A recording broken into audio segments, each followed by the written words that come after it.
لله وحده والصلاة والسلام على من لا نبي بعده أما بعد أعوذ بالله من الشيطان الرجيم بسم الله الرحمن الرحيم وما أرسلناك إلا رحمة للعالمين صدق الله العظيم برادران ملت اسلامیہ، معزز مہمانان کرام، مشفق و مربی اساتذہ اور میرے عزیز ساتھیوں، ازل سے قدرت کا یہی دستور رہا ہے کہ جب صداقت و امانت کا درخت مرجھانے لگتا ہے، اخوت و محبت کے رنگین ورق بکھرنے لگتے ہیں، عدالت کا باغ ویران ہونے لگتا ہے، تو اس وقت روح انسانیت چیختی ہے کہ اے خدا رحم فرما، کرم فرما۔ اس آہ و بکا اور چیخ و پکار سے رحمت خدا بندی جوش میں آتی ہے اور عالم انسانیت کی فضائے روحانی کا ایک اور عظیم انقلاب عرب کی وادی میں رونما ہوتا ہے، جو سارے جہاں کے ریگستانوں کو سرسبزی و شادابی کی بشارت سناتا ہے۔ یہی وہ خدا کا حبیب اور حجاز کا ماہ تابہ ہے جسے رب العالمین نے رحمت للعالمین بنا کر بھیجا۔ وما ارسلناک الا رحمت للعالمین۔ حضرات گرامی، اس کارگاہ عالم میں جتنے بھی انبیاء کرام تشریف لائے، سب کے سب اخلاق حسنہ اور صفات عالیہ کے بیٹر تھے۔ دنیا کے سارے مذاہب کی بنیاد ہی اخلاق پر ہے۔ جتنے بھی پیغمبر آئے سب نے یہی تعلیم دی، لیکن اس سلسلے میں دیگر انبیاء کے بالمقابل پیغمبر آخر الزمان محمد صلی اللہ علیہ وسلم کی حیثیت ارفع و بلندر ہے۔ خود قرآن نے اس کی شہادت دی ہے، اِنَّكَ لَعَلَىٰ خُلُقٍ عَظِيمٍ۔ اسی پر بس نہیں بلکہ رسالت مآب صلی اللہ علیہ وسلم کی حیات اقدس کا ایک اور عظیم باب ہے، جہاں آ کر آپ کی زندگی تمام انبیاء سے بالکل ممتاز ہو جاتی ہے۔ وہ ہے غیار پر رحم و کرم، کیونکہ تاریخ کے اوراق میں اپنوں پر رحم و کرم کی مثالیں بہت ملتی ہے، لیکن انسانیت کے ذخیرہ اخلاق میں سب سے کامیاب اور نادر الوجود جو چیز ہے وہ ہے دشمنوں پر رحم و کرم۔ اس کی نظیر برائے نام کی ہی ملتی ہے۔ وما ارسلناک الا رحمۃ للعالمین۔ لیکن شہنشاہ دو عالم، تاجدار عرب والعجم، امام الانبیاء سید المرسلین صلی اللہ علیہ وسلم کی ذات اقدس کا یہ وصف بدرجہ اعظم اور احمد طریقے پر موجود تھا۔ رسول اللہ صلی اللہ علیہ وسلم، سامعین کرام، جلوہ تعصب نے ہمیشہ اعتراف صداقت اور اعلان حقیقت کی راہ روکنا چاہیے، لیکن پیغمبر اعظم رسول اکرم کے رحم و کرم اور افضل روزر کے سامنے اس نے بھی جبین عقیدت خم کر دیا، اور کیوں نہیں کرتا جبکہ تاریخ نے اعلان کیا ہے کہ ابو جہل رسول اللہ کا جانی دشمن تھا، لیکن قیصر روم کے دربار میں رحم و کرم کی گواہی دیتا ہے۔ سراقہ بن جعشم جو 100 اونٹ کی لالچ میں محمد عربی کا قاتل بن کر گھوڑا دوڑا تھا، آپ نے اسے چھیڑا بھی نہیں۔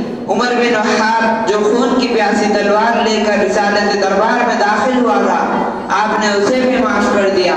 ابو سفیان جو آپ کے دشمنانے کا سرغنہ تھا، جو آپ کے خلاف ہزاروں سازشیں کی، آپ نے اسے بھی رحم و کرم کا تحفہ پیش کر دیا، آپ نے اسے بھی معاف کر دیا۔ لوگوں، میں تمہیں کہاں تک شمار کروں؟ جاؤ تاریخ کے نگاہوں اور آسمان کے تاروں سے پوچھو، عرب کی وادیوں اور صحن مکہ سے پوچھو، ام القریٰ کے دروں سے پوچھو، سب کے سب یہی کہیں گے کہ آپ نے تاجدار مدینہ بن کر بھی اغیار پر رحم و کرم کیا، حکمران بن کر بھی دشمنوں پر عفو درگزر کا معاملہ کیا، گالیاں سن کر بھی دعا ہدایت دی، زخم کھا کر بھی دعاؤں کا گلدستہ پیش کیا۔ تاریخ شاہد ہے، سیرت کی کتابیں گواہ ہے، ذخیرہ حدیث کشا ہے کہ آپ نے کبھی کسی جانی دشمن اور قاتلانہ حملہ کرنے والے سے انتقام نہیں لیا۔ ایسا نہیں کہ آپ میں انتقام کی طاقت نہیں تھی، دشمن آپ کے قبضے میں تھا، شمشیر و سما بھی موجود تھے، لیکن قربان جائیے اسی آقا انعامدار پر کہ انہوں نے ایسے موقع پر رحم و کرم کا اعلان کر دیا۔ دوسرے قیدین و اقوام نے ایسے موقع پر شمشیر و سما کے چھنکاروں سے فضا میں شور برپا کر دیا تھا، گھوڑے کے ٹاپوں سے دشمنوں کے سینے کو رونق دیا تھا۔ رسول عربی کے دیوانوں، رسول اکرم کے حیات طیبہ میں انفرادی طور پر دشمن سے انتقام لینے کے بہت سارے موقع ہیں، لیکن سب سے اہم موقع فتح مکہ کی تاریخ تھی۔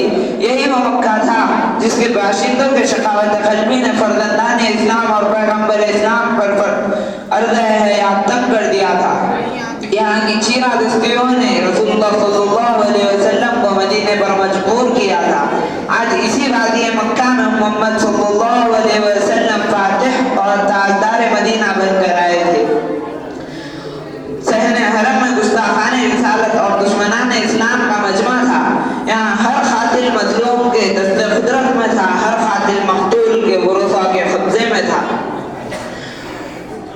حضرات صحابہ کرام رضوان اللہ تعالی علیہم اجمعین فوجی دھن میں الیوم یوم الملحمہ کے ترانے گا رہے تھے کہ آج انتقام کا دن ہے، لیکن قربان جائیے اسی رحمت عالم صلی اللہ علیہ وسلم کے رحم و کرم پر۔ انہوں نے اس کے جواب میں کہا، الیوم یوم الملحمہ کے جواب میں کہا، نہیں آج تو رحم و کرم کا دن ہے، آج تو عفو درگزر کا دن ہے۔ یہ سن کر ان کے جانثاروں اور لشکر اسلام کے جیالوں نے ان آزار اسلام کے کالے کرتوتوں کو یاد دلایا کہ یا رسول اللہ، یہ وہی لوگ ہیں جس نے بلال حبشی کے سینے پر پتھر رکھ کر تڑپایا تھا۔ یا رسول اللہ، یہ وہی گستاخ ہے جس نے سمیہ رضی اللہ عنہ کو شرمناک طریقے سے شہید کیا تھا۔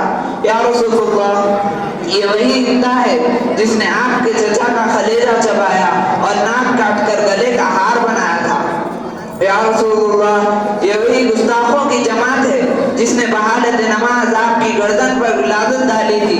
یا رسول اللہ، یہ وہی لوگ ہیں جس نے مکہ کی گلیوں اور آپ کے گزرگاہوں میں کانٹے بچھائے۔ یا رسول اللہ، یہ وہی لوگ ہیں جس نے آپ کو نوز باللہ پاگل، دیوانہ، مجنون اور ساحر کہا تھا۔ دوستوں، ایسے پرجوش سپاہیوں کے سیپے سرار آقا نامدار مدینہ کے تاجدار کو تو اور زیادہ بھٹکنا چاہیے تھا، لیکن لاکھوں سلام آپ پر، لاکھوں جانے قربان آپ پر کہ آپ نے کبھی کسی سے انتقام نہیں لیا اور پچھلے مظالم کے بارے میں پوچھا تک نہیں کہ اے فلاں تم نے ایسا کیا تھا، اے فلاں تم نے ایسا کیا تھا، تم نے مجھ پر یہ ظلم کیا تھا، تم نے مجھ پر قاتلانہ حملہ کیا تھا، بلکہ زبان رسالت سے رحمت کی بوندیں چڑھنے لگی۔ اعلان ہو گیا، لا تثریب علیکم اليوم اذهبوا ما انتم الطلقاء، تم پر آج کوئی سرزنش نہیں، تم سب کے سب آزاد ہو۔ آپ کے دشمنوں پر رحم و کرم اور اغیار پر لطف و کرم کا یہ واقعہ ایسا چیلنج ہے جو ماضی اور حال کے کسی شہنشاہ کے واقعے سے نہیں مل سکا۔ پوری انسانی تاریخ گردانی کیجئے اور دنیا بھر کے فاتحین کو سامنے رکھیے، ایسا واقعہ نہیں ملتا۔ ابو سفیان جو اسلام کا پکا دشمن تھا اور آپ کا حد درجہ مخالف تھا، جو آپ کے خلاف ہزاروں سازشیں کی، لیکن وہی ابو سفیان جو فتح مکہ کے موقع پر گرفتار ہو کر لایا گیا تھا، تو آپ کے رحم و کرم نے اسے بھی معمون بنا دیا۔ اسی پر بس نہیں، ابو سفیان کا گھر جو آپ کے فتح مکہ کے آگے مسلمانوں کے لیے مدفن بنا تھا، آپ کے رحم و کرم نے اسے بھی معمون بنا دیا۔